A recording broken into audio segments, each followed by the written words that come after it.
Herkese selamlar arkadaşlar. Bu güzel çarşamba akşamından hepinize selamlarımı, sevgilerimi ve hürmetlerimi iletiyorum.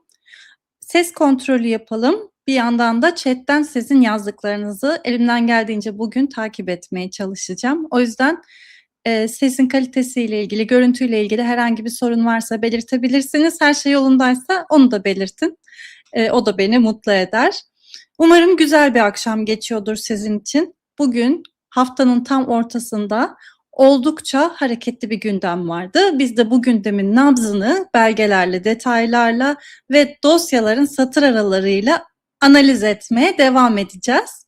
Hepinize şimdiden iyi yayınlar. Öncelikle belirteyim, kanalımız birlikte gerçekten çok büyük bir ivmeyle çok güzel bir şekilde büyüyor ve 12.000 aboneyi geçtik. Bunlar sizin sayenizde oluyor. Siz videoları beğendiğinizde, yorum yazdığınızda, tanıdıklarınıza gönderdiğinizde, sosyal medyada paylaştığınızda ve hepsinin ötesinde Hype diye algoritmayı tetikleyen bir özellik var YouTube'da. Bunu yaptığınızda çok daha fazla kişiye ulaşabiliyoruz.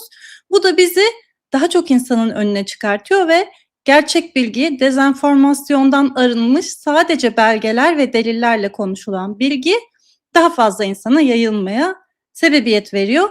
Bu yüzden en başından, yayının başından beğenmenizi ve imkanınız varsa hype yapmanızı rica edeceğim. Hype haftada 3 kez yapılabilen bir şeymiş. Biraz araştırdım. Oldukça güzel. Yine biraz daha interaktif ilerleyelim istiyorum. O yüzden dediğim gibi bir gözün orada yayında olacak. Yazdığınız yorumlarda o yorumları takip etmeye çalışacağım. Akış sırasında önemli bulduğunuz hususlar varsa altını çizebilirsiniz. Yine o akışta kaybolmaması için de ve araştırmacı gazeteciliği desteklemek için süper teşekkür, süper chat bununla ilgili katkılı yorumlar yazabilirsiniz. O zaman yorumlarınız üst tarafta görünmüş olacak ve onlarla ilgili de birlikte değerlendirmelerde bulunuruz. Hem de katkılarınız olmuş olur. Yine aynı şekilde YouTube'da katıl butonu üzerinden üye olabilirsiniz. Ben daha çok haberleri, bilgileri kamu yararı gereğince zaten açık bir şekilde buradan yayımlıyorum. Ama tarafsızlığımızı da o noktada, objektifliğimizi de ortaya koyabilmek için analiz yapmaktan çoğunlukla kaçınıyorum. Analizleri ve daha fazla detayı orada üyelik üzerinden yapmayı planlıyorum. O yüzden orada olmanız yine beni mutlu eder. Her biriniz hoş geldiniz. Çok çok çok güzel bir akşam sizlerle birlikte olsun ve bu akşamınızı benimle paylaştığınız için şimdiden teşekkür ediyorum. Ve bugün biliyorsunuz Üsküdar Belediyesi ile alakalı yolsuzluk operasyonunun çok önemli ikinci dalgası gerçekleşti. İlk dalgada Sinem Dedetaş Belediye Başkanı gözaltına alınmamıştı. Ancak bu dalgada gözaltına alındı. Bazı detaylar şimdi basına yansıdı aslında ama bu anladığımız kadarıyla detayların çoğu aslında ilk dalgada saklıydı. Biz şu anda Üsküdar Belediyesi'ndeki yolsuzluk, rüşvet ve irtikap dosyasının detaylarına bakarken esasında büyük resimde şunu göreceğiz. Belediye Başkanı Sinem Dedetaş, evet, ama aslında belediye başkanı gibi davranan ve kendi kimliğini belediye başkan yardımcısı olarak lanse eden ancak sadece Üsküdar Belediyesi'nde bir iştirak firması olan Kent AŞ'nin genel müdürü Nazım Koyunlu isimli şahsın etrafında dönen bir rüşvet ağı iddialarını göreceğiz. Yani özetle yine bu dosyada da rüşveti verenler, rüşveti alanlar, rüşvete göz yumanlar ve bununla alakalı olarak imar, iskan ve yapı ruhsatları üzerinde mağduriyet yaşayan ve bununla ilgili şikayetlerde bulunup itirafçı olan müteahhitler, tutuklananlar, serbest bırakılanlar ve tüm bunların arasında Ekrem İmamoğlu bağlantılı bir süreç, bir ağ bulacağız. Şimdiden önden neler konuşacağımızı görmüş olduk. Yorumlarınızı görüyorum. Arada böyle biz de birlikte konuşalım. Çok güzel yorumlarınız var. Her birinize teşekkür ediyorum. Aynen öyle, rüşvet ağı geliyor. Yine buradan abonelik bildirimlerimizi de açalım. Aklımızda kalsın. Yeni gelen izleyicilerimiz de buradan takibini yapmış olur. Ve tabii ki yine sizler için dosyadan bir slide hazırladım. Hazırladığım bu slide'da öncelikle geçen soruşturmadan, yani ilk dalgadan detaylar aktardım size. Derli toplu bir şekilde aslında Üsküdar Belediyesi'ndeki durum nedir? Öncelikle bunu göreceksiniz. Ardından da bugünkü gözaltıları ile ilgili bazı ifadeler var. Onlara beraber göz atacağız.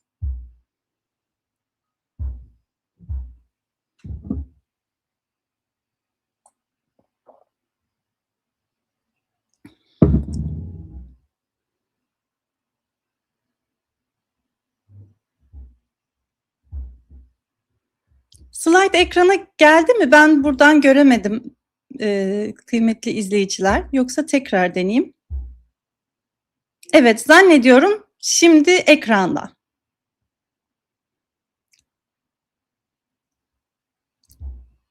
Kendimizi de yapalım. Yan yana getirelim. Evet. Ben de yine daha yakından bakabilmek için buradan da takibini yapacağım. Şimdi burada Üsküdar Belediyesi'nde rüşvet, irtikap ve yolsuzluk operasyonunda bugün gözaltına alınan isimleri görüyorsunuz. Belediye Başkanı Sinem Dedetaş, Belediye Başkan Yardımcısı Ceyhan Ünlü, özel kalem Alihan Koçoğlu. Bunu biraz konuşacağız. Mimar Burçin Çevik, Adem Altıntaş, yine ilk dalgada da alınan iş takipçisi olarak geçen şahıs ve müteahhitlerden Bülent Orhan Tozkoparan. Burada ilginç olan isimlerden biri Mimar Burçin Çevik. Şu anda detayına girmeyeceğim ama geçen dalgada gözaltına alındığında ilginç bir şey olmuştu. Evinde yapılan aramada balya balya paralar çıkmıştı. Oldukça fazla paralar çıkmıştı ve bu da basınla paylaşılmıştı. Ardından Cumhuriyet Halk Partili, şu anda yeni partililer, milletvekillerinden Mahmut Tanal ve diğerleri bunun aslında nişanlısının paraları olduğunu ve nişanlısının bir kafe devrettiğini, bununla ilgili tam da bir gün öncesinde devrettiğini ve paraları böyle çuvalla nişanlısının evine getirdiğini, herkesin onlara iftira attığını, böyle yolsuzluk dediğini filan söylemişti. Balya balya paraları görmüşsünüzdür. Yani şey gibi, yılın başında gibi, öyle söyleyeyim. Onun haricinde yani aslında tam da bir şeye varılamadı orada, bir netleşilmedi bu para neyin parası diye, henüz bize de yansıyan bir durum yoktu. Bugün Burçin Çevik'in yeniden gözaltına alındığını görüyoruz. Tabii orada biraz şaibeli bir durum vardı herkesin kafasında. Eğer ki nişanlısı bir kafe devrettiyse bir de dekont paylaşmışlardı. Dekont niye paylaşıldı? Dekonttan niye gönderildi? Özgür Çelik de bunu paylaşmıştı. Ya da bir kafe devrettiğinde çuvalla parayı alıp nişanlının evine mi götürürsün? Bunlar bana biraz tuhaf geldi, şaibeli geldi. Yeniden Burçin Çevik'in gözaltına alınması bu paralarla ilgili olabilir ya da belki de başka ifadelere yansıyan hususlarla ilgili olabilir. Detayları henüz bilmiyoruz ama neyle olduğuna dair, neyle ilgili olabileceğine dair aklımızda kalsın. Peki, Sinem Dedetaş, gördüğümüz gibi Ekrem İmamoğlu'yla bir fotoğrafı var. Ekrem İmamoğlu'nun belediyecilik anlayışını aslında bizi takip eden kıymetli izleyicilerimiz çok yakından biliyorlar. O aynı zamanda da İBB davasında Ekrem İmamoğlu suç örgütü iddianamesiyle de onun belediyecilik anlayışını detaylı bir şekilde anlatmıştık. Anlatmaya da devam ediyoruz. Sinem Dedetaş, Ekrem İmamoğlu'nun yıldızlarındandı. Nasıl ki Cumhuriyet Halk Partisi bir klik tarafından Ekrem İmamoğlu'nun aracılığıyla ele geçirildiği tartışmaları sürerken yerel seçimlerde belediye başkan adaylarını İmamoğlu ile Özel ikilisi belirledi ya, işte o belirleyen isimler öncelikle İstanbul'da Ekrem İmamoğlu'nun haricinde kimse zaten bir iddia ortaya koyamazdı. İstanbul'daki tüm adaylar Ekrem İmamoğlu'nun emrinden, talimatından geçti. O listeyi sadece Ekrem İmamoğlu belirledi ve eski kendi bürokratlarından biri olan Sinem Dedetaş'ı da Üsküdar'a aday olarak belirledi. Yani Üsküdar'daki modelin Ekrem İmamoğlu modelinin dışında olduğunu söylemek için safiyane yaklaşmak lazım meseleye. Ama biz böyle düşünmeyecek kadar dosya konusunda hep birlikte oldukça tecrübeliyiz diye değerlendiriyorum. Evet, şimdi burada imar sürecindeki özellikle usulsüzlük meselesine odaklanmak istediğim bazı bölümler var. Sizler için böyle pop art tarzında bazı küçük slaytlar hazırladım. Öncelikle bunları menfaat temini, danışmanlık adı altında ödeme, yetki aşımı ve denetim, ters hiyerarşi, para trafiği ve ruhsat ilişkisi ve talimat yöntemleri ile daha önce başka bir belediyede duymadığımız renklendirme sistemleri olmak üzere 7 başlık altında topladım. Bu başlıklarda Üsküdar Belediyesi'ndeki yolsuzluk ve rüşvet ağına giden sürecin usulsüzlükler zemininde nasıl ele alındığını beraber anlamaya çalışacağız. Evet, öncelikle menfaat temini. Burada yapı ve iskan ruhsatı başvurusu yapan müteahhitlerden ruhsat karşılığında çeşitli yollarla kişisel veya kurumsal menfaat sağlandığı iddia ediliyor. Ve hemen ardından danışmanlık altında ödeme. Burada ortalama savcılık kanadından teslim edilen, belki de değişecek, yaklaşık 1 milyarlık bir paravan danışmanlık ödemesi, 1 milyar TL'lik bir paravan danışmanlık ödemesinden söz ediliyor. Ve ana iştirak firması, burada her şeyin usulsüzlüğün döndüğü iddia edilen yapı Kent AŞ. Kent AŞ hizmetlerinde personelin tespitleri doğrultusunda müteahhitlerden veya iş takipçilerinden danışmanlık hizmeti adı altında Kent Hizmetleri AŞ hesabına para yatırılmaları teklif ve talep ediliyor. Bundan bahsediyorlar. Yani öncelikle burada imar işini halletmek isteyen, yapı ruhsat vesaire iskan almak isteyen vatandaşlara, firmalara bir grup, önce belediye içerisinde bir grup, ardından da iş takipçileri üzerinden bir grup temasa geçiyor ve diyor ki önce Kent AŞ'nin hesabına para yatıracaksınız. Oysa bu normalde işleyen bir usul değil. Çünkü zaten yetki burada değil. İşte tam olarak bunu anlayabilmemiz için yetki aşımı ve denetim maddesini ekledim. Yani burada şöyle bir şeyden bahsediyoruz. Buradaki soruşturmada savcılık makamı diyor ki Kent AŞ görevlileri yasal olmayan bir şekilde yetki kullanıyorlar ve normalde Üsküdar Belediyesi İmar ve Şehircilik Müdürlüğü'nün kullanması gereken yetkileri fiilen devralmış durumdalar. Bunun özellikle bürokraside çalışan izleyicilerimiz ne kadar vahim bir durum olduğunu hemen fark etmişlerdir zaten. Neymiş? Özet geçelim. Yeni gelen izleyicilerimiz için de belirtmiş olun. Üsküdar Belediyesi'nin iştirak firması olan Kent AŞ'de yetkili olan şahıslar, orada çalışan personel ve bazı iş takipçileri aracılığıyla Üsküdar Belediyesi'nin normalde resmi yetkilisi olan İmar İşleri Müdürlüğü'nün yetkilerini ekarte edip kendi başlarına, kendi hesaplarına paralar almak, danışmanlık adı altında faturaların kesilmesi suretiyle bir usulsüzlük ve rüşvetin İBAN üzerinden yatırılması gibi bir faaliyetin içine girdikleri savcılık kanadıyla tespit edilmiş. Ve soruşturma ilk olarak bunun üzerinden başlamış diyebiliriz. Yani burada aslında özetle ters hiyerarşi var. Nedir bu ters hiyerarşi? Şöyle, Kent AŞ eğer ki bir başvuruya olumlu yanıt vermiyorsa bunun ilerlemesi mümkün değil deniliyor. Yani bir firma imar başvurusunda bulunacak, iskan almak isteyecek, ruhsat almak isteyecek. Bununla ilgili gidip İmar ve Şehircilik Müdürlüğü'ne ilgili nereye gitmeli? Kent AŞ'ye gitmeli. Kent AŞ orada bir mekanizmadan geçirip bir rüşvet ağının ardından onay verirse eğer devam edebilmeli. Yoksa edememeli gibi bir ters hiyerarşiyi kurmuşlar. Burada da özetle Kent AŞ'nin onayı olmadan dosyaların ilerleyemediği tespitli. Ayrıca da belediye personeline direkt talimat verdikleri tespitli. Bu bağlamda aslında hiyerarşiyi paralel kurdukları bir yapı kurmuşlar ve belediye kesinlikle yetkinin dışında kalmış. Bir şey var. Aslında Sinem Dedetaş paravan bir belediye başkanı olmakla itham ediliyor.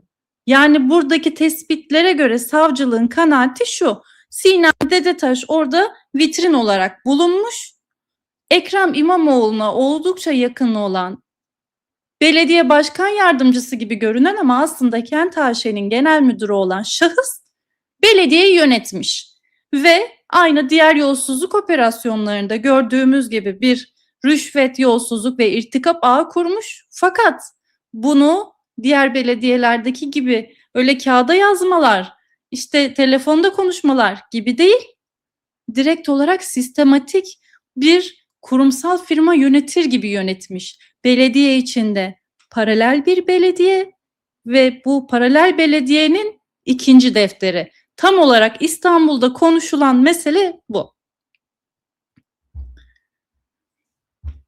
Evet.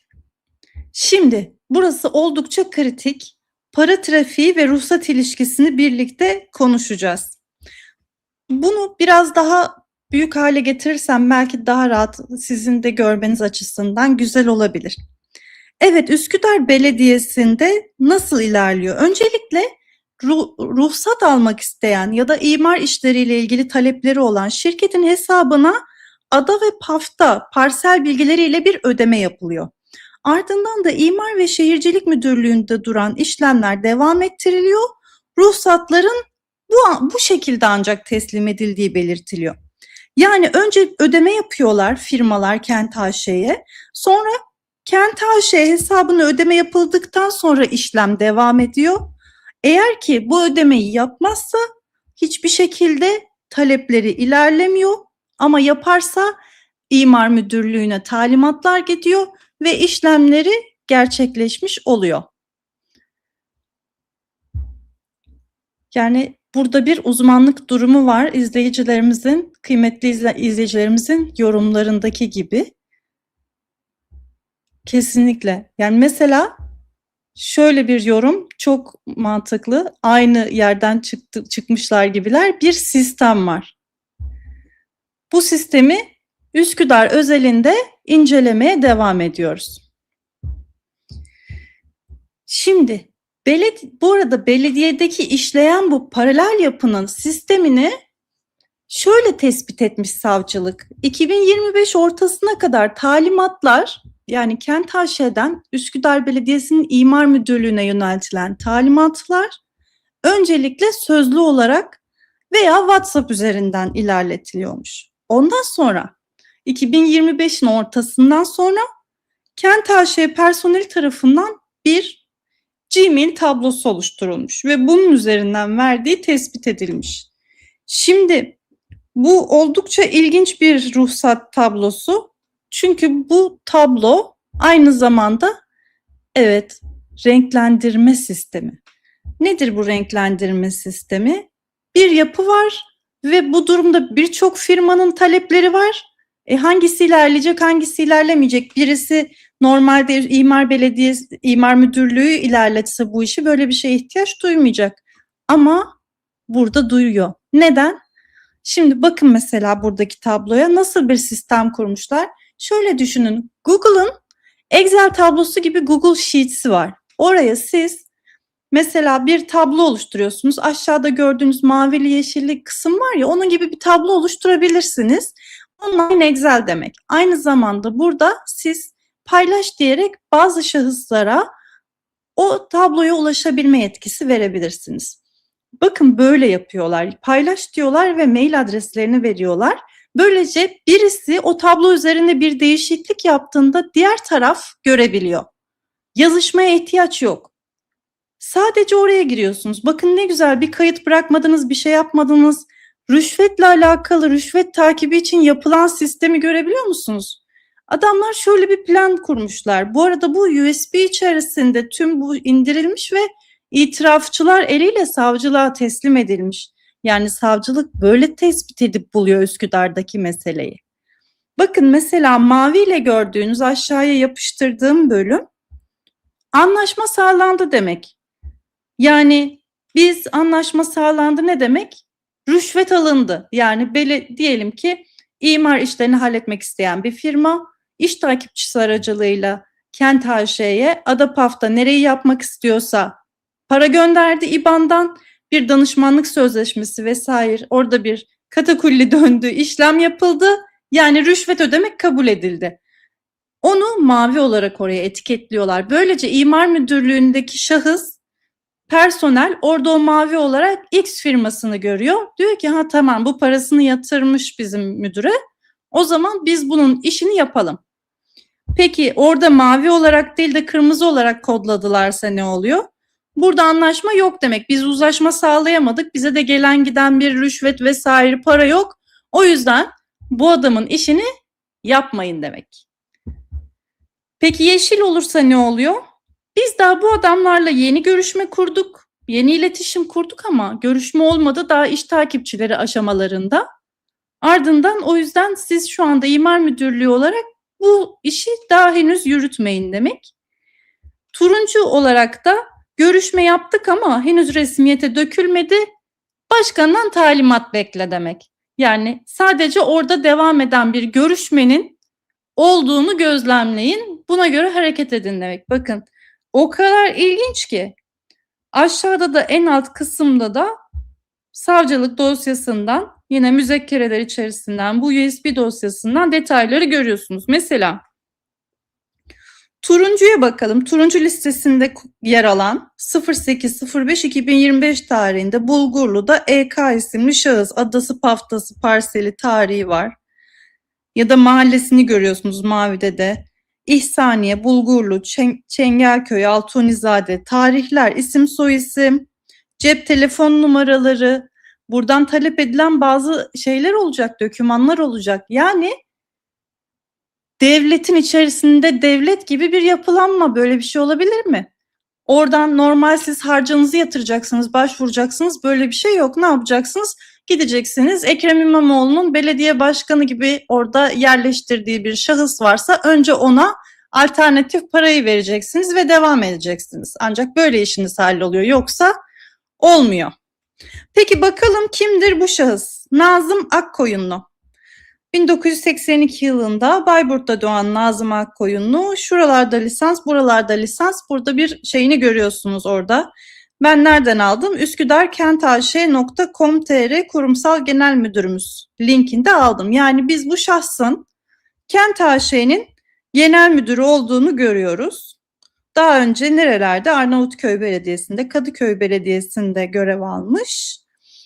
BİMTAŞ'ta da genel müdür yardımcılığı yapmış. Ne zaman? 2019-2024 yılları. Ekrem İmamoğlu döneminde. Ekrem İmamoğlu bürokratları. Tıpkı Sinem Dedetaş gibi aşağıda fotoğraflarını da yan yana koydum. Şimdi bakın burada mesela Nazım Akkoyunlu'nun bir fotoğrafı bir etkinlikten ve altında belediye başkan yardımcısı yazıyor. Oysa ben size az evvel aslında sadece Kent AŞ'nin genel müdürü olduğunu göstermiştim, öyle değil mi? Peki burada ne diyor şu anda? Belediye başkan yardımcısı. Bu neden olabilir? Gerçekte belediyenin iştirakinde genel müdür olan bir şahıs, kamuya da açık bir şekilde neden belediye başkan yardımcısı titrini kullanıyor olabilir? Size de soruyorum, yorumlarınızı paylaşabilirsiniz. Burada yani bakabildiğimiz hani savcılığın değerlendirmesi öncelikle bunun zaten alternatif bir belediye yönetiminde nüfuz devşirebilmek anlamında kullanıldığını biz buradan görebiliyoruz. Şimdi peki biraz daha detaylarına inersek nasıl yapacağız? Nasıl ilerleyeceğiz? Öncelikle görüşmeler. Burada zaten teker teker vermişlerdi. Biz orada tablodan inceledik. Müteahhitlerle bu yapı ruhsatı görüşmelerini Kent AŞ bizzat yapıyor. Sorumluluğun başka birimde olması bu süreci değiştirmiyor. Peki aslında bu rüşvet ağı dediğimiz yolsuzluk dosyasının içerisinde sistem nasıl işliyor? Öncelikle rüşveti döviz kabul ediyorlar. Bakın Türk lirası geçerli değil. Çünkü Türk lirası şu anda ne yazık ki Türk liramız değer kaybettiği için burada da taşıması noktasında sorunlu oluyor. Yani 1 milyon TL ile 1 milyon dolar baktığınızda aslında 1 milyon dolar 1 milyon TL olsa kolay, fark etmez. Ama döviz şu anda çok daha fazla olduğu için döviz çok daha az yer kaplıyor. Türk lirası daha fazla yer kaplıyor. Haliyle şimdi alelacele bir rüşvet işi olduğu zaman otoparklarda hızlıca veriyorlar. İşte gidiyorlar böyle göstermeden, çevreye göstermeden vermeye çalışıyorlar. Bakın mesela geçen hafta size ne anlattım İzmit Belediyesi'nde? İşte giderken tam böyle İzmit Belediyesi'nde başkanın makamına giderken elinde çanta, para çantası. Şoför hemen ekran görüntüsünü alıyor, müteahhite gönderiyor filan. Niye? Paranın takibini yapıyorlar çünkü. Haliyle burada da özellikle neyden kabul ediyorlar? Sadece ve sadece dövizden kabul ediyorlar. Ve Kent AŞ'den gelen paralar burada Yapı Kontrol Müdürlüğü'nden geliyor ve Nazım Akkoyunlu'da toplanıyor. Kimdir Nazım Akkoyunlu? Kendini belediye başkan yardımcısı olarak gösteren ancak Kent AŞ Genel Müdürü olan şahıs. Ve savcılığın tespitlerine göre bu para her zaman nakit olarak alınmıyor, bu rüşvet. Bazen spor kulübüne bağış, bazen öğrencilere burs, bazen market kartları şeklinde olabiliyor. Şimdi bu çok kritik. Market kartlarını ben size çok daha öncesinde anlatmıştım. Fakat ben bir dosya yapıp aslında sizin için de hani talebiniz de olursa bakmak isterim. Market kartlarını detaylı bir şekilde nasıl rüşvet olarak kullanıldığını anlatmak isterim. Bu aklımızda kalsın. Onun haricinde ne söylüyor? Diyor ki spor kulüpleri üzerinden. Spor kulüpleri de birçok soruşturmada görüyoruz. Belediyelerde spor kulüpleri, Uşak Belediyesi'nde de gördük aynı şekilde. O kadar güzel paravan bir rol üstlenebiliyor ki bu rüşvet meselesinde. Bu bağlamda spor kulüpleri mühim fakat onun ötesinde de öğrencilere burs. Bu soruşturmada bazı itirafçılar var. Bu itirafçılar öğrencilere burs meselesini detaylı bir şekilde anlatıyorlar. Mesela yine bugün gözaltına alınan isimlerden Ahmet İşman'dı galiba, detayına bakarız şimdi. Zaten ifadesinde bir burs meselesini anlatmıştı. Beraber çalıştıkları bir müteahhit firma, bunlar imarla alakalı olarak belediyeden başvuru yapıyorlar. Yaptıkları başvuru neticesinde iş takipçisi üzerinden ilerliyorlar. İş takipçisini kendileri de çalıştırıyor. Belediyeyle de işleri var. Yani maaşları oradan yatıyor ama aynı zamanda komisyon da alıyor. Bu iş takipçisine mesela diyorlar ki işte 200 tane öğrenciye 15 bin liradan burs yatırsın.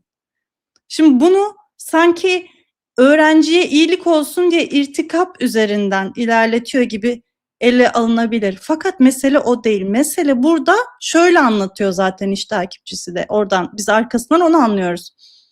Aynı zamanda bu isimler siyasi. Yani bunu siyasi şov olarak kullanabiliyorlar. Mesela ne diyor? İşte git diyor burada okul yaptır diyor.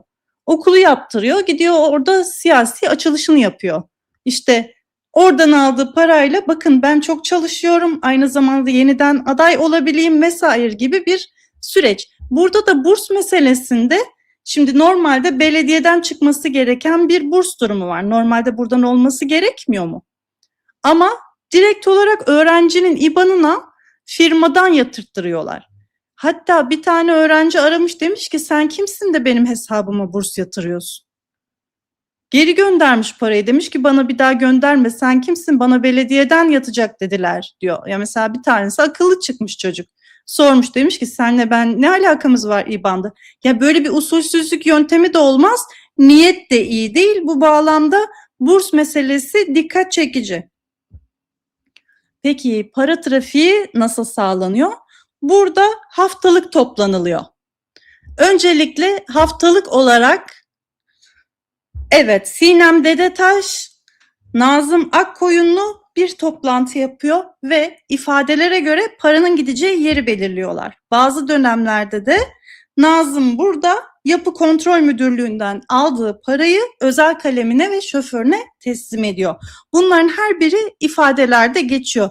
Haftalık paralel toplantı yapılıyor. Paranın yapıp gidileceği yer belirleniyor ve para özel kalemle şoföre gidiyor. İfadelerdeki iddialar bu yönde.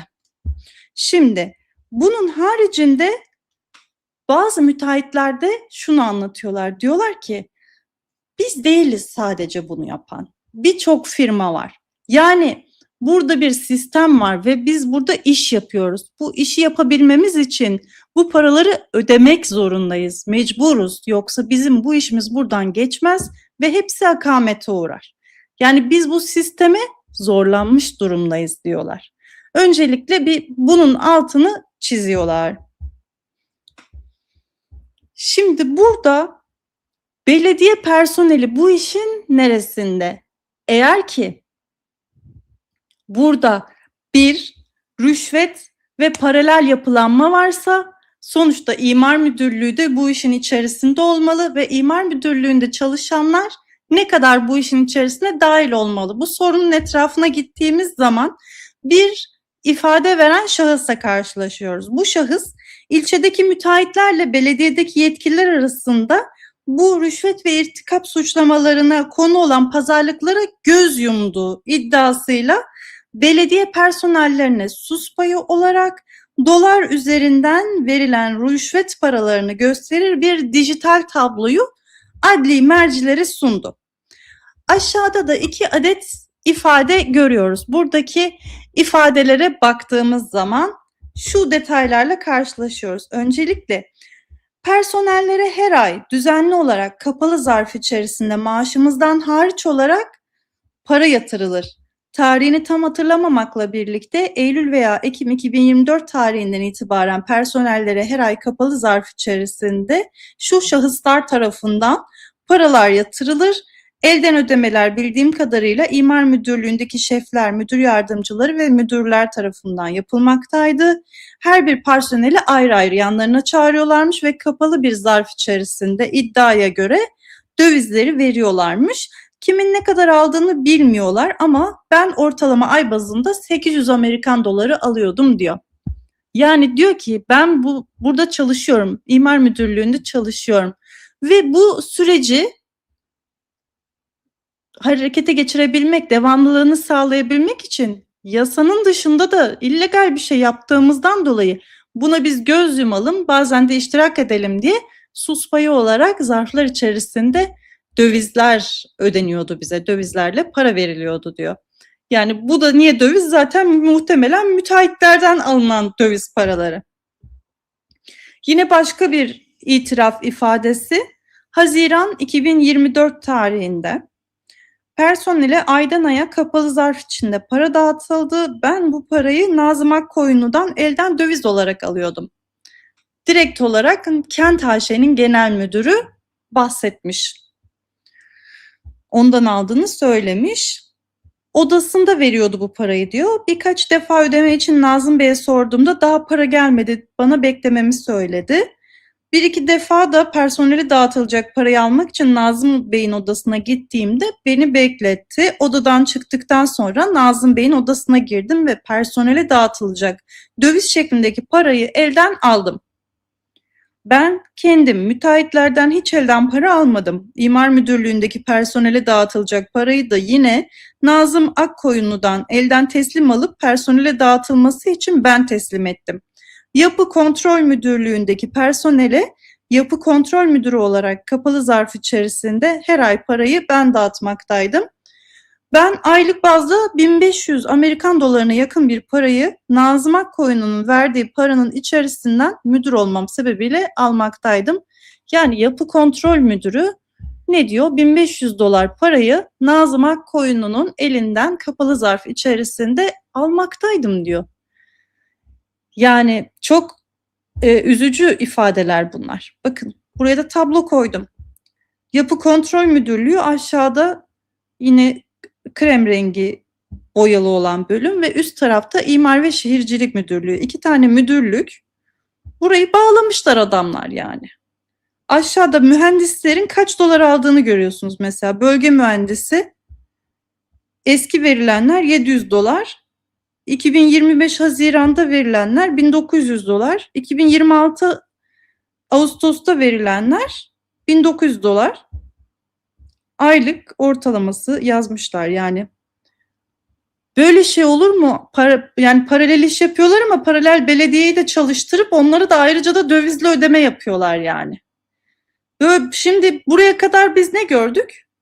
Kent AŞ Genel Müdürü belediye başkan yardımcısı gibi bir nüfus kullanıp alternatif bir ekonomik sistem kurup burada da rüşvetleri imar müdürlüğünden yetkiyi alıp kent HŞ'ye bağlayarak imar yetkilerini, iskan, yapı ruhsatı yetkilerini buraya bağlayıp bununla alakalı da belediyenin personellerini çalıştırıp kendi istemedikleri kimseden işlerini yapmadığı bir noktaya taşıdıkları bir model kurulmuş. Soruşturmanın özü bu.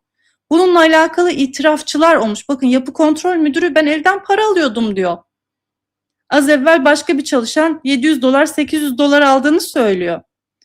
Direkt olarak Nazım veriyordu bana elden diyor. Şimdi bunlar belge ve bunları da kendileri teslim etmişler zaten. Savcılığa da teslim edilmiş, savcılıkta aramalarda ele geçirmiş. Şimdi burada sen Sinem Dedetaş belediye başkanı değil misin sen burada? Senin altında neler neler dönüyor. Diyorlar ki Sinem Dedetaş'la beraber bunun toplantısına katılıyorduk zaten. Yani alternatif toplantılar, gelecek paralar, bu hafta gelecek paralar. Sinem Dedetaş'ın satmadığı mülk kalmadı Üsküdar Belediyesi'nde. Bunları neye göre satıyordu yani? Üstelik Hilmi Bey'den de kalan o kadar çok şey vardı ki, mülk vardı ki. Yani burada enteresan bir durum var. Savcılığın tespitleri bu yönde. Savcılığın tespitleri, yapılan ifadeler hepsi soruşturmada ilginç bir noktaya getiriyor diyebiliriz. Şimdi biraz birlikte ifadelere göz atalım. İfadelerden bir tanesi 6 milyon TL rüşveti ortağım CHP milletvekiline ödemiş olabilir. Bir müteahhitin ifadesi. Müteahhit EA olarak aktardım. Ne diyor? Kent AŞ'de AK Parti döneminden devam eden, o dönemden kalan bir projemiz vardı.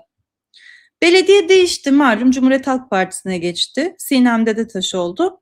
Belediye değişince projeyi yeniden yapılandırdık. Fakat süreç hiçbir şekilde ilerlemedi. Biz de bu sefer orada tıkandı ya, tıkandığı için ne oldu? Malikler bu sefer, maliklerle problem yaşamaya başladık. Belediye ile de bu konuyu konuşunca bize dediler ki bu işte Kent AŞ'de bir Özgür Bey var. O Özgür Bey'e bir gidin, onunla görüşün. Daha sonra biz Özgür Bey'e gittik. Önce diyor bir toplantı, ardından bir toplantı daha. Böyle biraz size karikatürize etmeye çalıştım. Önce müteahhit, ondan sonra Nazım, Kent AŞ Genel Müdürü Razım ve Veysel isimli bir şahıs. İkinci toplantıda da yine müteahhit, Nazım, Özgür bu sefer giriyor, görüştürdükleri ve Veysel isimli şahıs. Burada toplantılar yapılıyor ve işler o noktada iddiasına göre rayına oturabilmesi için çok da zarar ettik diyor. Maliklerle bizim işimizi durdurdukları için mecbur buraya gitti diyor yani. Hani Nazım'a biz bu parayı vermemiz lazımdı diyor. Ve alternatif iddiaya göre rüşvet toplantısı gerçekleştirilip o noktada da bir aracı milletvekili olduğunu söylüyor. Bir de ortağı var diyor ki orada hani kimlere para verdiklerini anlatıyorlar. 6 milyon lirayı diyor CHP milletvekiline vermiş olabilir benim ortağım diyor.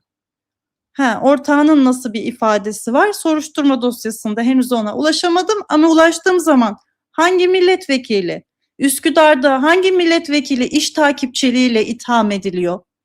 Hangi milletvekili dokunulmazlığını kullanarak rüşvet aracılıkla itham ediliyor? Onları da görmüş oluruz. Yine başka bir müteahhit YK'nın etkin pişmanlık ifadesi. Ben etkin pişmanlık yasasından faydalanmak istiyorum ve Üsküdar Belediyesi'nde yaşadığımız bu rüşvet meselesini anlatmak istiyorum diyor. Ben diyor buradaki iskanımı, başvurumu ancak 10.000 dolar rüşvet ödeyerek alabildim. Nedir burada? Aslında para vermek istemedim. Ancak Alperen Uçar bizi tehdit etti. Belediyedeki yetkili. Alperen Uçar bana bizim belediyenin avukat masrafları ve belediye başkanı Sinem Dedetaş'ın özel kaleminin, bu Alihan bugün gözaltına alınan, ihtiyaçları için 10.000 dolara ihtiyaç olduğunu söylediler. Ben de bu ödemeyi yapınca o zaman iskanımı alabildim diyor. Peki süreci nasıl ilerletmişler daha sonra? Spor AŞ. Ne demiştik en başında? Belediye iştirak firmalarına, aynı zamanda spor kulüplerine, ya da market kartlarına, burada nakit haricinde de yani olabildiğince paraya az temas edebilecekleri şekilde kurmak istedikleri bir düzen olduğunda genellikle spor kulüpleri kullanılıyor dedik. Burada da aslında spor kulüplerini görüyoruz. Ne diyor? Spor AŞ'ye 250 bin lira yatırdık, dekontunu dosyaya sunduk. Savcılığa veriyor. Çünkü bir etkin pişmanlık ifadesi bu. Bizi Kent AŞ'de Özgür Bey'e yönlendirdiler. O bize projeye göre ne kadar para vermemiz gerektiğini söyledi. Bakın az evvelki müteahhit de toplantıda burada Özgür yazıyor. Kent AŞ'den bir Özgür var. Buradaki müteahhit de Özgür'ü söylüyor. Ne diyor? Kent AŞ'deki Özgür'e yönlendirdi. Biz de buradan söyledi. Bu işin ederi ne kadar? Biz bunu başka nerede gördük? Bu eder belirleyen adamlar var. Bu işin akarı nedir diyen adamlar var. O da aynı zamanda İBB iddianamesinde gördük. Ekrem İmamoğlu çıkar amaçlı suç örgütü iddianamesinde Süleyman Atik'te gördük. Aynı zamanda imar hukukçusu. Hemen böyle bir hafızamızı beraber tazeleyelim. Başka bir soruşturmaya buradan davaya geçiş yapmış olalım. Hatırlayalım birlikte. Fatih Keleş, o da Spor AŞ'nin genel müdürüydü. İştirak firması biliyorsunuz. 2 numarası olarak geçiyor örgütün. Fatih Keleş de oradaki ifadelerde, Ertan Yıldız'ın anlattığı ifadelerde, Adem Soytekin'in ifadelerinde, itirafçı ifadeleri bunlar. Ne demişlerdi?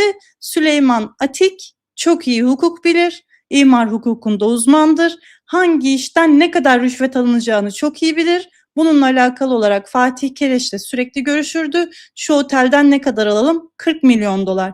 Çok ya 40 milyon dolar, 20 milyon dolar derdi Süleyman Atik. Ondan sonra biz 30 milyon doları bağlardık gibi. Yani burada işin ne kadar olduğunu tespit eden bir elemana ihtiyaç var.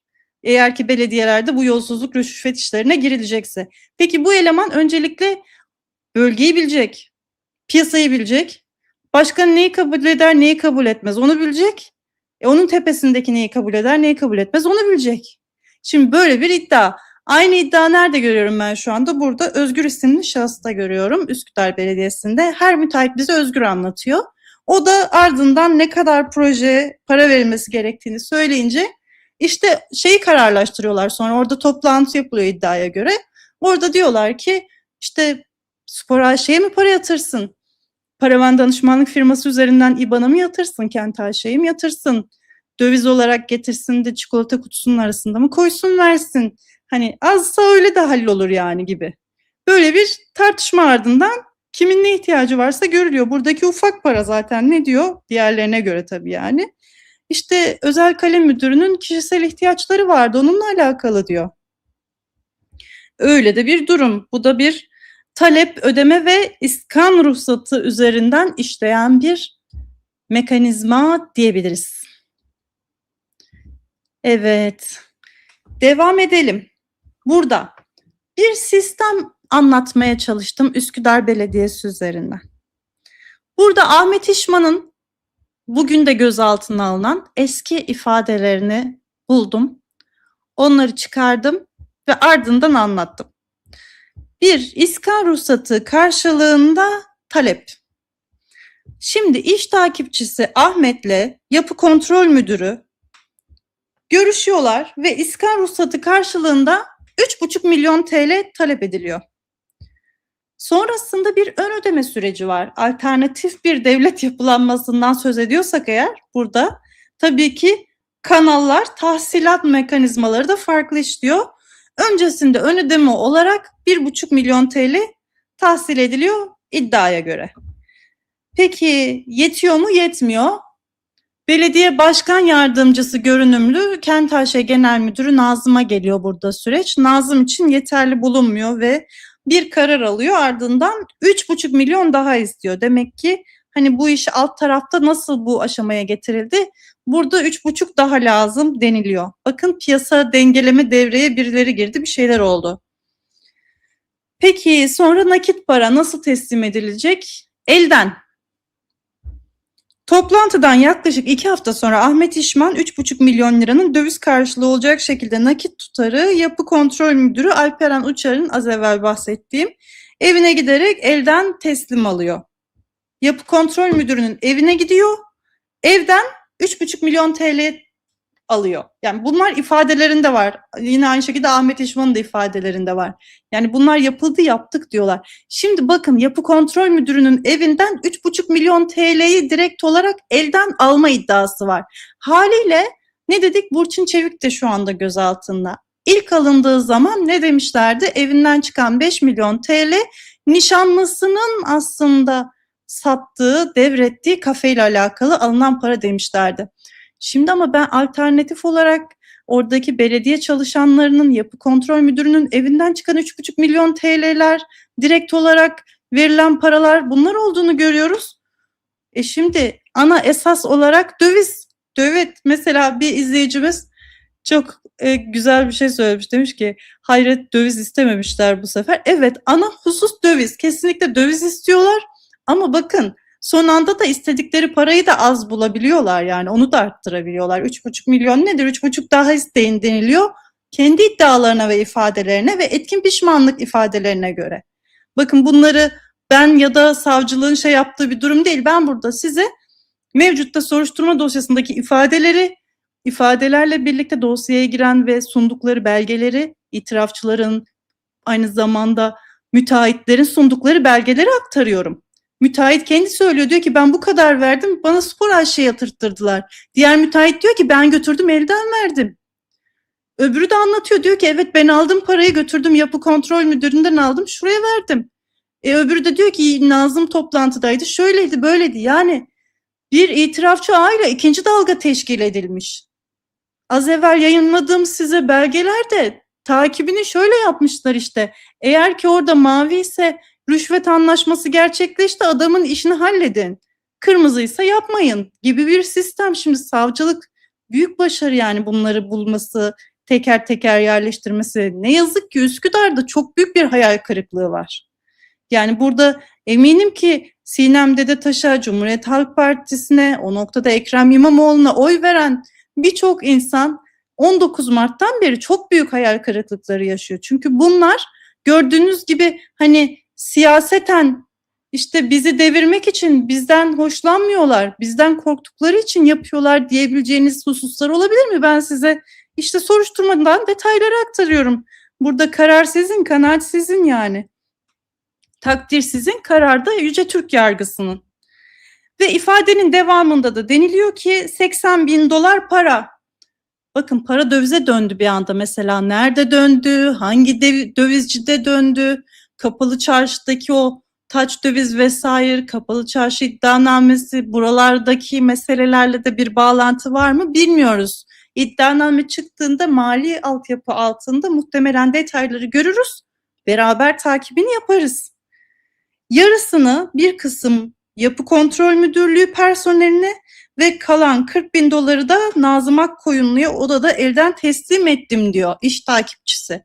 Bakın, alınan parayı 80 bin dolara çeviriyorlar ve 40 bin dolarını, az evvel tabloyu gördük ya, tek tek elden zarfla verilecekti diye, oraya verdik diyorlar, yarısını da gittik Nazım Başkan'a teslim ettik diyor. Şimdi burada oldukça detaylı ifadeleri var. Bir şahıs daha aşağıya belirttim. Ahmet İşman bizim adi ortaklığımızın iş takipçiliğini yapıyordu diyor. Yine bir müteahhit. Ve Nazım Akkoyunlu'nun onayı olmadan hiçbir işlemin yapılmayacağını öğrendim. Bunu bize Ahmet söyledi diyor. Ve öğrencilerin IBAN'ına ödeme yaptık. Kişi başı 15 bin lira, toplamda 170-180 öğrenciye ödeme yaptık. Onayı aldık. Asıl iskan için rüşvet istendi. Pazarlıkla 3,5 milyon TL ve ayrıca 40 bin dolar paraya düşürüldü. Kasım 2025 gibi 3,5 milyon TL'yi nakit olarak çekip Ahmet İşman'a verdik. 25 gün sonra 40 bin doları da çekip teslim ettik. Ahmet İşman paraları Alperen Uçar'a verince, Yapı İskan Kontrol Müdürü'ne, iskanlar da peyderpey çıkarıldı. Bakın, sadece şu ifade, müteahhitin ifadesini görüyorsunuz. Ben şu anda iddianameyi görüyorum burada müteahhitin ifadesinden. Niye biliyor musunuz? Bak, diyor ki ben 170-180 öğrenciye ödeme yaptım. İBAN'ından gönderiyor. Hatta anlattım ya size, öğrencinin biri sen kimsin de bana gönderiyorsun diye azarlamış müteahhiti arayıp. adamın IBAN'ından gönderdiği parayı tespit etmekten kolay ne var? Kendi bile dekontlarını sunar oradan. Parayı tespit edersin. 2. Diyor ki bak pazarlık için 3,5 milyon TL Kasım 2025 gibi nakit çektik, Ahmet İşman'a verdik. Şurada verdik, burada verdik. Şimdi zaten bir masak raporuna bakar. Gittin 3,5 milyon TL'yi mesela farazi konuşuyorum 3 Kasım'da çektin. Masak raporunda zaten nakit işlemlerde çıkar ki şirket adına yapılan işlemde, şahsın ismine yapılan işlemde 3,5 milyon TL'yi eğer ki çektiyse çıkar anında. Peki sonra 25 gün geçti diyor, üzerinden 40 bin dolar çektim diyor. 40 bin doları da oradan aynı şekilde nakitte döviz işlemlerde çıkartırsın. Bir masak raporuna bakar, onu da çıkarırsın. Sonra ne diyor? Ben diyor Ahmet İşman'a teslim ettim. Nerede teslim ettin? İşte şurada teslim ettim. Hemen baz analizine bakacaklar. Oralarda saniyeler ne durumda? Beraber baz vermişler mi? Ahmet İşman zaten itirafçı. Çalıştığı müteahhit itirafçı. Yani hepsini anlatmışlar. Bunları böyle çıkarılmayacak bir mesele değil. Ardından da zaten belediyeden kaydı alırsın. Adam diyor ki peyderpey iskan ruhsatı çıktı. Öncesinde çıkartmıyorlardı. Bak öncesindeki sürece bakarsın ne kadar süre çıkarmamışlar. Sonra ne zaman çıkmış? Bu kadar kolay bu adamın anlattığını doğrulamak, yalanlamak. Yani peki bu kadar milyon dolarlık hacimleri olan müteahhitler, büyük firmalar gidip de kendilerini suç olan bir şey. Bakın rüşvet vermek suçtur. Suç olabilecek şekilde iftira atmaya zorlayabilirler mi? Hani tüm ticari hayatları mahvolsun, hapse girsinler, cezaevine girsinler. Bunu niye yaparlar? Şimdi iddia bu. Genel olarak Özgür Özel yönetimindeki iddia herkesin kendilerine iftira attığı şeklindeydi. Fakat Üsküdar Belediyesi'nin soruşturma notlarına baktığınız zaman da çok da öyle olmadığını görüyorsunuz. Mesela yine Ahmet İşman'ın ifadesinden öne çıkan bir başlık, bir detay verdim. Diyor ki Ahmet İşman, biz Nazım Akkoyunlu'yu imar, ruhsat ve yapı kontrol birimlerinden sorumlu belediye başkan yardımcısı olarak biliyorduk. Bakın belediye başkan yardımcısı olarak biliyorduk diyor. İş takipçisi. Niye öyle biliyor? Çünkü zaten adam öyle bilinsin istiyor. Gördünüz, size fotoğrafını paylaştım. Kamuya açık bir alanda belediye başkan yardımcısı yazmış isminin altına. Oysa belediyenin iştirak firması Kent-Ayşe. Oranın da internet sitesinden fotoğrafını paylaştım.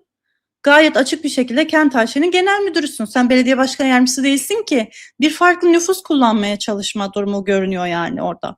Haliyle Ahmet İşman iş takipçisi de diyor ki biz belediye başkan yardımcısı zannediyorduk. Hatta burada yapı kontrolden sorumlu filan zannediyorduk. Niye? Çünkü fiiliyatta da zaten sen yapı kontrolü tutmuşsun. Oradaki elemanlara elden zarf dağıtıyorsun. Aldım diyorlar yani. Yoksa belediyede çalışan memur ben müdürden elden para aldım, döviz aldım der mi? Yani burada belediyede çalışan muhakkak izleyicilerimiz de vardır. Ya da işte 657'ye tabi izleyicilerimiz de vardır. Bunun ne kadar mühim olduğunu eminim ki çok farkındalardır. Çünkü buradaki şahıs yapı kontrol müdürü, ben aylık olarak zarflı para alıyordum diyor. Kent-AŞ Genel Müdürü'nden 1500 dolar alıyordum ben diyor. Hatta alışmışız orada almaya. Diyor ki alamadım, gittim Nazım Başkan'a dedim ki başkan ne zaman parayı alacağım? Bana dedi ki diyor daha gelmedi. Gelsin vereceğim. Niye? Rüşveti bekliyor. Gelmediğini nereden biliyor? Bir de Excel tabloları var. Öyle de enteresan bir durum. Daha sonra peki diyor neden aslında sen bunu belediye başkan yardımcısı zannediyordun? Belediyedeki odasında da belediye başkan yardımcısı olarak tabelası asılıydı. Yani Nazım Akkoyunlu'nun belediyedeki odasında belediye başkan yardımcısı diye tabela asılıymış. Bunu gören insanlar belediye başkan yardımcısı olmadığını nasıl düşünebilir ki mesela? Daha sonra Nazım'ın memur olmadığı, bu sebeple de başkan yardımcısı olmadığı ortaya çıktı. Bunun akabinde odasından da isimliği değiştirdiler. Sinem Dedetaş'ın belediyesinde oluyor bunlar. Altını çiziyorum. Ardından da HTS baz verilerine bakıldığını, bununla alakalı olarak da zaten soruşturmanın örnek verdiğim gibi o diğer yolsuzluk soruşturmalarında olduğu gibi o minvalde ilerleyeceğini görebiliriz. Bugün Bu gözaltılarının ardından Sinem Dedetaş da gözaltına alındıktan sonra Sinem Dedetaş'ın bir tape kaydı ortaya çıktı. Oldukça kritik bir tape kaydı. Şimdi sağ tarafa fotoğrafını koydum. Alihan Koçoğlu şu anda gözaltında, Sinem Dedetaş'ın özel kalem müdürü. Altına da bir not düştüm. Yakından takip eden izleyicilerimiz burada dikkat kesileceklerdir. Çünkü 2019 senesinde İBB'de iştiraklerden sorumlu başkan danışmanlığı yapmış Alihan Koçoğlu. İBB'de 2019'dan sonra iştirakler dediğimiz zaman aklımıza kim geliyordu? Tabii ki İBB davasının itirafçılarından Ertan Yıldız. Bomba açıklamalar yapmıştı. Hatta Adalet Bakanımız Sayın Akın Gürlek de dönemin İstanbul Cumhuriyet Başsavcılığı sırasında İBB iddianamesini açıklamadan hemen önce bir gazetecilerle basın toplantısı yapmıştı ve o basın toplantısında aslında İBB davasının en büyük çözülmesinin, o itirafçı ağının ilk aşamalarının başlamasının sebebi olarak Ertan Yıldız'a işaret etmişti. Ertan Yıldız'ın ifadeleri çözülmeyi de beraberinde getirdi demişti. Bu bağlamda da 2019'da Ekrem İmamoğlu'nun İBB'ye geldiği dönemde Ertan Yıldız'ın daire başkanı olduğu süreçte bakın başkan danışmanı iştiraklerden. Şeyi görüyor musunuz ekibi? Ekrem İmamoğlu, Nazım, hani belediye başkan yardımcısı gibi yapan Nazım'ın İBB'deki 2019'daki görevini, Sinem Dedetaş'ın, yani buralarda bir Ekrem İmamoğlu etkisini sezebiliyor muyuz? Çok güzel. MÖ isimli bir şahıs var. Onunla burada telefonda görüşüyorlar ve aslında ilgimizi çeken, buradaki tapede dikkatimizi çeken görüşmenin özellikle Sinem Dedetaş tarafından telefonda açık açık konuşulmaktan rahatsız olduğunun ortaya çıkması. Şimdi başkan burada Ahmet Başbaydar için 40-50 tane koli ihtiyacı olduğunu söylüyor. Sonra da MÖ isimli şahıs 5120 koli daha var. Dağıtımları tamamladık diyor. Şimdi 4000 koli, bir de Migros var. Yani kartları dağıttık, ilçeye de gönderdik, kart da geldi. Nurkal'da Ümraniye'dekileri dağıtmak istiyorlarmış filan diyor. Şimdi bunlar, yani benim anladığım kesin olmamakla birlikte size burada kanaatimi söylüyorum, market kartlarından söz ediliyor. Market kartları yok, market kartları şeyini yapmamız lazım, dosyasını yapmamız lazım. Böyle detaylı, çünkü bakalım. Her soruşturmadan, her davadan, özellikle Cumhuriyet Halk Partisi kurultayı, İBB davası, nereden nasıl market kartları üzerinden rüşvet aldıklarına dair ifadeler, itiraflar. Bunları her bir yerden konuşalım. Sonra da Sinem Dedetaş, şurada da biraz daha detaylı var. Zoom'dan konuşalım diyorum. Hala buradan devam ediyorsunuz. Ben sizi normal telefondan aradım ya diye kızıyor ve sitem ediyor. Bu bağlamda Engin Araz var, müteahhit. O da etkin pişmanlıktan faydalanıyor ve Ahmet'ten Nazım Akkoyun'un onayı olmadan hiçbir işlemin yapılmadığını öğrendim diyor. Ahmet İşman yine aynı şekilde etkin pişmanlıktan faydalandıktan sonra bu adi ortaklığın iş takipçiliğini yapıyor ve buradaki ifadelerden öne çıkanları da detaylı olarak zaten aktardık ve teknik ve dijital incelemelerin yapıldığını söyledik. Peki bu rüşvetler nereden teslim ediliyor? Bu arada yeni gelen izleyicilerimiz içerisinde Üsküdar Belediyesi'nin soruşturmasındaki detayları, belgeleriyle, ifadelerle birlikte analiz etmeye devam ettiğimizi tekrar edelim. Yayın sırasında sürekli yayınımız artıyor, paylaşabilirsiniz. Yine izleyicilerimiz üzerinden beğenmeyenler varsa onlardan da bir beğeni alabiliriz. Daha fazla kişiye ulaşması için. Evet, şimdi burada bir rüşvet itirafı var. Bununla alakalı olarak Üsküdar Belediyesi'nin otoparkında ve makam odasında gerçekleşen, otoparkta çikolata kutusu içerisinde olduğu belirtilen bir rüşvet iddiası var. Burada belediye başkanı Sinem Dedetaş'ın danışmanı Ulaş Meydan'a belediyedeki makam odasında 860 bin dolar rüşvet teslim edildiği iddiası var. Yani 1 milyon dolara yakın bir paradan bahsediyoruz. Bu bağlamda da HTS verilerinin incelenmeye devam edildiğini belirtelim. Ama bu böyle parçalı olarak teslim edilen bir rüşvet gibi görünüyor. İlki de belediyenin otoparkında verildiği belirtiliyor. Bu da yine Ulaş Meydan'la alakalı olarak verilen ifadeden bir bölüm. İnşaat firmasının iskan ruhsatının başvuru sürecinde Ulaş Meydan'ın Nazım Akkoyunlu ile görüşmesi için kendisini yönlendirdiğini ve tarihini hatırlamadığı bir süreçte Nazım'ın belediyedeki odasında yüz yüzüne inşaatın iskan ruhsatını almak için talebiyle bu taleple bir görüşme gerçekleştirdiğini söylüyor.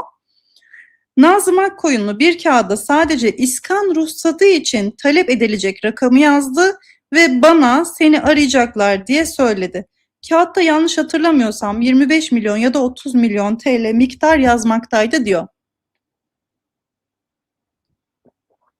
Şimdi dinlemekten çekiniyor. Yani diyelim ki bu ifadede söyledikleri doğru. İşte Nazım Akkoyunlu ile bir görüşme yaptık diyor. Görüşmede Nazım Akkoyunlu bana rüşvetin bedelini, hani ortam dinlemesi falan da olmasın diye, nereden söylüyor? Kağıda yazarak. İşte ya 25 milyon TL yazıyor ya da 30 milyon TL yazıyor. Biz bunu bu hafta bir kere daha duyduk. Detaylarıyla size anlatacağım. Cuma'ya planlıyorum. Olmazsa söz vermeyeyim, kendimi bağlamayayım. Önemli bir gelişme de olabilir çünkü başka. Çankaya Belediyesi operasyonu, Çankaya Belediyesi'ndeki yolsuzluk operasyonu, geçen hafta size İzmit Belediyesi'nde anlattığım Veli Ağbaba'nın çok yakın adamı olan Turgut Koç, Çankaya Belediyesi ile alakalı da itiraflarda bulundu ve orada Emre Doğan'la yapılan bir görüşmede yine aynı şekilde kağıda yazıp rüşvet miktarının belirtildiği, söylendiği, Emre Doğan'ın kafasını sallayarak kabul ettiği ve oradan seçim yardımı üzerinden paraların verildiğine yönelik ifadeler var. Bunları ifadeler üzerinden ve soruşturma detayları üzerinden ele alalım ve güzel bir dosya yapalım istiyorum. Burada da aynı şekilde Nazım'ın 25-30 milyon TL istediğini ve onun yanından ayrıldıktan sonra Yapı İnşaat isimli firmanın proje memuru olan şu şahsı aradığını, kendileriyle iskan ruhsatı meselesi için Nakkaştepe'de bulunan Nakkaş Kebap'ta buluşmak üzere randevulaştığını ve orada buluştuklarında da firmanın sahibi, onun oğlu, mimarı ve tanıdığı olduğunu düşündüğü sakallı, ismini şu anda hatırlayamadığı bir şahısla birlikte görüştüklerini ve iskan ruhsatı için talep edilen miktarı belirttiğini. Ardından da ada pafta parsel bilgilerini bilmiyorum ama inşaat diyor Üsküdar Kirazlıtepe mevkiindeydi diyor. Sonra da kabul ettiler, teklifi kabul ettiler. Ardından da ben kağıttaki rakamları ona ilettiğimde onun karşılığı olabilecek şekilde 700-800 bin Amerikan dolarını bana 2 parça halinde teslim ettiler. Bakın çok kritik ve ciddi iddialardan bahsediyoruz. Yani para alışverişi, alanı vereni aracısı, talep edeni talep edileni, yani size her ifadeden bulup aktarmaya çalışıyorum. 700-800 bin dolar denk gelecek şekilde parayı 2 parça halinde teslim aldım diyor. Savcılık soruşturmasında nereden alındı ve ne zamanlar bu paralar çekildi ortaya çıkacaktır. Nakkaş Kebap mesela, bunun HTS baz verilerine bakılacak. Burada diyor ki hani şahsı da anlatıyor. Kim sana parayı teslim etti? Şöyle tanımadığım, şöyle biri, böyle biri. Ardından kalanını da şurada teslim ettiler. İlkokulun yanında otoparkta spor çantayla. Bana teslim edilen 700-800 bin dolardan Ulaş Meydan'ın ihtiyacın kadar al demesi üzerine yaklaşık 50-100 bin doları kendime aldım. Kalan 600-700 bin doları parça parça halinde Üsküdar Belediyesi'ndeki makam odasında Ulaş Meydan'a elden teslim ettim. Yani ihtiyacın olan kadarını al. Yani diyor ki sen de burada rüşvet aracılık ettiğin için kendi komisyonunu al dedi. Ben de kendime bu kadar bir iş şeyi belirledim, görev belirledim, ücreti. Ben de oradan bu parayı aldım. 50-100 bin dolar diyor. Açık bir şey de söylemiyor. Öbürüne de 25-30 milyon dolar diyor. TL diyor. Bunlar netleşir. Bu rakamlar netleşir. Ne olduğunu görmüş oluruz ama işlenen suçun ifadesi bağlamında oldukça kritik diyebiliriz. Bu da buradaki son ifadelerimizden birisiydi. Bu ifadeyle birlikte şeyi tamamlamış olduk. Sunumumuzu tamamlamış olduk. Şu anda Üsküdar Belediyesi'nde süreç devam ediyor. Gözaltındalar. Henüz ifade alma işlemleri başladı mı başlamadı mı yargı muhabiri arkadaşlarımız yakından takip ediyor. Çok büyük paralar, müthiş paralardan söz ediliyor ve bir yapı kurulduğundan, bir rüşvet ağının kurulduğundan bahsediliyor. Bununla alakalı yürüyen, aylardır devam eden çok ama çok çarpıcı bir süreç var. Biz burada neyi görüyoruz? Öncelikle Üsküdar Belediyesi'nde Ekrem İmamoğlu'nun 2019'dan itibaren en kritik noktalara getirdiği bürokratların Üsküdar Belediyesi'ne konuşlandırıldığını görüyoruz. Bu bürokratların, bakın, iştiraklerden sorumlu danışman Ertan Yıldız'ın çalışanı. Aynı zamanda İBB'de yapı kontrolde olan yine Nazım Akkoyunlu, ardından Sinem Dedetaş. Baktığımızda Sinem Dedetaş'ın daha böyle bir vitrin olarak soruşturma kapsamında konumlandırıldığını, geri kalan yerde bir sürecin ilerlediğini ve işletildiğini, paralel bir belediye içerisinde belediye, paralel bir devlet yapılanması gibi bir belediye yapılanmasının inşa edildiğini buradaki tespitlerden biz gözlemliyoruz. Fakat nihai karar dediğimiz gibi yargı merciinin olacak. Burada yapılacak savunmalar, hepsi tabii ki ifadeler çok kritik olacak. Fakat çok ciddi etkin pişmanlık ifadeleri var. Alanın aldım, verenin verdim dediği cinsten. Yani belediye yetkilileri dahi kendilerine elden verilen ekstra maaşlardan söz ediliyorlar ve bunlar bir sistem içerisinde tutulmuş. Yani sizin aklınızda kalması gereken en önemli husus rüşvetin nasıl takip edildiği. Hiçbir şekilde yetkisi olmamasına rağmen Nazım isimli şahıs belediye başkan yardımcısıymış gibi davranarak belediyede işi olan firmalarla görüşüyor. Kendi çalışanı, aynı zamanda da firmaların iş takipçileriyle ortak toplantılar teşkil ediyor ve bu toplantılar neticesinde rüşveti belirleyip kendi talep ettiği yerlere aktarttırıp onu da hem içeride çeviriyor hem de dışarıda çeviriyor gibi bir iddia var. Bununla alakalı çok açık bir şekilde ifadeler verildiği için bu itiraflar yani çok rahat bir şekilde doğrulanabilir.